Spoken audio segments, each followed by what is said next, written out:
এইখন হৈছে বহুভাষিক কাব্য সংকলন। নামটো হৈছে ত্ৰিবেণী। 3টা ভাষাত লিখা আছে, অসমীয়া, হিন্দী, ইংৰাজী। অতি সুন্দৰ বেটুপাতেৰে ত্ৰিবেণী কিতাপখন সংগ্ৰহ কৰিবলৈ পাই অতি আনন্দিত হৈছোঁ। আৰু লগতে এয়া সদৌ অসম কবি সাহিত্য চক্ৰ বিতুমণি গোস্বামী প্ৰধান সম্পাদক, সদৌ অসম কবি সাহিত্য চক্ৰৰ তেখেতৰ দুআষাৰ।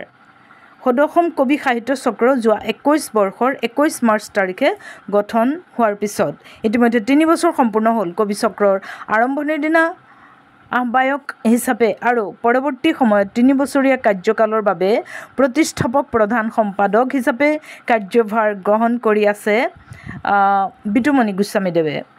আমাৰ তৰফৰ পৰা সাহিত্যৰ বিভিন্ন দিশত কাম কৰি থকাৰ লগতে এখনি বহুভাষিক কবিতাৰ পুথি প্ৰকাশ কৰাৰ পদক্ষেপ লোৱা হৈছে আৰু সেইখনেই হৈছে এইখন ত্ৰিবেণী বহুভাষিক কাব্য সংকলন।